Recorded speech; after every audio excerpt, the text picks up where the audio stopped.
The much-awaited Ola e-scooters finally launched here in India. I'm at the Ola office in Bengaluru, where they've unveiled the two models of the Ola e-scooter. One is the S1 and the S1 Pro. Now it comes packed with so many features. It is a truly digital bike, one could say. Firstly, let me tell you that it doesn't have a key. It is a digital key that will be used to start up this vehicle. Now another very important feature for this is the pricing, and that was something that was kept secret for all this while, but now they have come out and unveiled the two prices. The basic S1 model will be available at 99,999, but this is including the FAME scheme subsidies but excluding state subsidies. So in states like Gujarat and Maharashtra, these vehicles will cost much more cheaper. In fact, in Gujarat, coming somewhere up to 75,000 odd rupees.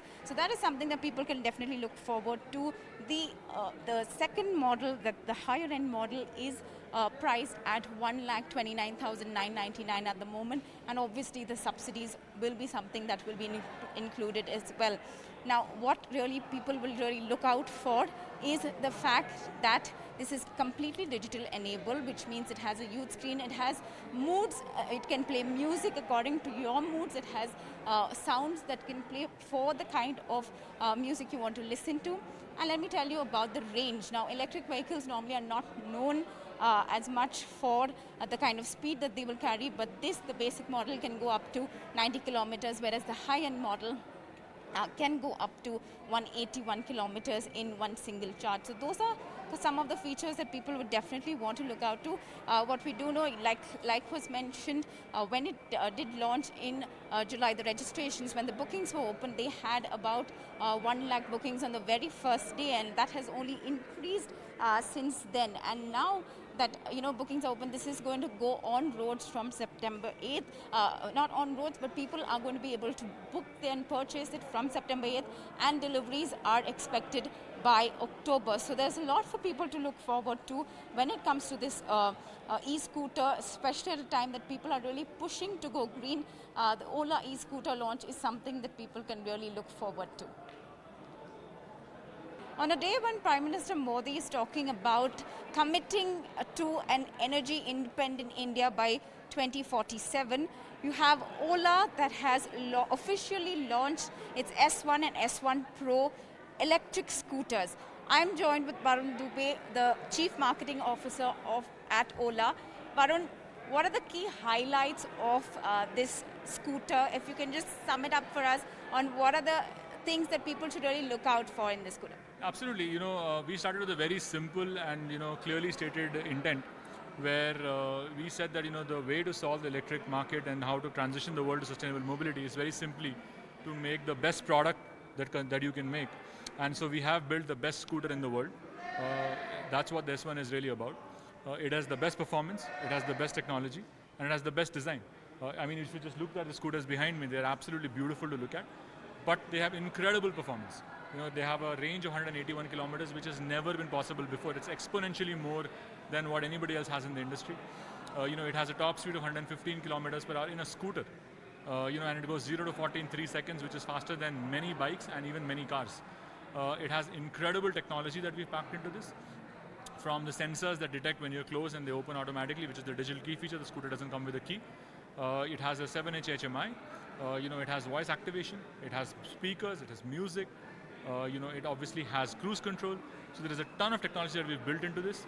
And that's what we are seeing as the reaction from consumers. In the first day of a reservation when we opened it some time ago, we got more than 1 lakh bookings. And that number is just climbing exponentially. Right. And we expect to see many more from today onwards. One is forced to ask about the pricing. There was so much of secrecy behind it. Today you've come out and given out the two variants and the two prices.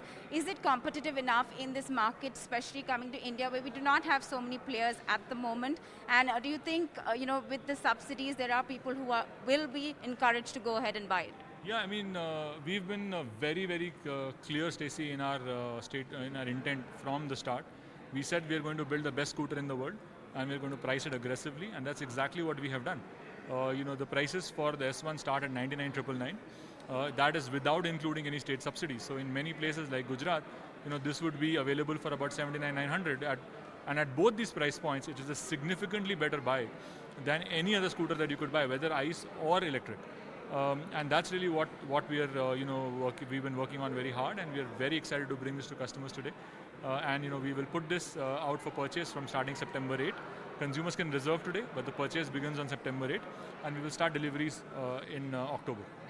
What about safety features? Because there aren't that many players in the market. How reliable is this on Indian roads, especially the range that you're speaking about? Is it something that is feasible on India's roads? Yes, absolutely. I mean, we are an Indian company. We have developed this in India. The core components are made in India. We have tested this to make sure that this is made in India and it's made for India.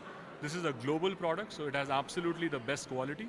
The 181 kilometer range is a tested range, so obviously that's what consumers can expect to get, which is, like I said, the most in the world. In terms of safety, I think there are several aspects to safety. So the first is the handling and the ride quality. We have the best ride handling capabilities, with our single shock, our wider tires. We have a boot space big enough to fit 2 helmets. We also have a lot of digital security features. For example, we have an anti-theft alarm, we have a tamper alert, we have a few other features like this that people will be very excited to see. In addition, we have profiles, right, which allow each individual family member to customize the vehicle completely to their liking. We have moods, which completely change the way your vehicle feels and rides and behaves and even sounds. So with all of these amazing features, we believe that consumers will be very excited about the product, and that's what we are seeing in the demand. I want to also bring in the part of safety, in the sense this is a keyless bike, safety on the roads if you're keeping it somewhere parked outside, and also the infrastructure challenges behind charging and all of that. How is that going to be taken care of? Absolutely. So, coming back to the safety question that you're asking, obviously we have a digital key, and with the digital key we are able to, consumers are able to just walk to the scooter, it will sense their presence and lock and unlock depending on the proximity. People can share keys, with their friends and family. So there is never any fear of, you losing the key and someone else taking your scooter away. We have geofencing, so you can actually lock the scooter to a specific area. For example, I could say, this scooter should not go out of Ola campus, and if it does, then the scooter will shut itself off. So we've built a lot of these features. It also has an SOS alert system, so if something happens or you fall, you can send an SOS to someone who is a safety contact. And there is many more things that we have in the works from a safety standpoint. In terms of charging infrastructure, obviously it's an important aspect for us, and we have announced that with the Ola Hyper Charging network, we will be building out the infrastructure across India and making sure that consumers have very easy access to charging. This is in addition to the fact that we already provide a home charger along with the scooter that consumers can get, and a scooter already has incredibly long range of 181 kilometers. So between this, we believe that the range question will be well answered. Right. Finally, I have to also ask you about this commitment, or Ola really saying that by 2025 they are looking at people should be adopting completely electric two-wheelers. What about competition? What about competition from other two-wheeler makers who are not electric at this point? How is that going to be worked out? No, see, Mission Electric is not about competition. Mission Electric is about India being the center of the global EV revolution. Right? It's about all of us, consumers and industry, getting together and rejecting petrol and truly committing to electric. We believe India can and must become the leading power for manufacturing in the coming century. This is India's time. And we have the capability, we have the talent, and we have the resources to do it. We just need the initiative. And what we are doing with Ola and with electric is really showcasing that global products, the best technology for the world, can be designed and made in India. That's what the S1 is about, and that's what our future products are going to be about. We urge everybody else, the consumers and industry, to join with us in this mission. This is not just Ola's mission. This is the industry's mission. This is the country's mission. We can, and I think we must, do this by 2025, that no more petrol vehicles or petrol two-wheelers are sold after 2025 in India. Thank you so much for speaking to us. That's the Chief Marketing Officer of Ola Electric today as they launch their e-scooters, the S1 and the S1 Pro, which is coming at the cost of 99,999 for the basic model. It has 1,29,099 for the high-end model. Obviously, this will also have additional state subsidies, which then people could avail of. It will hit the roads by October. with camera person Nagendra, Stacy Pereira for ET Now.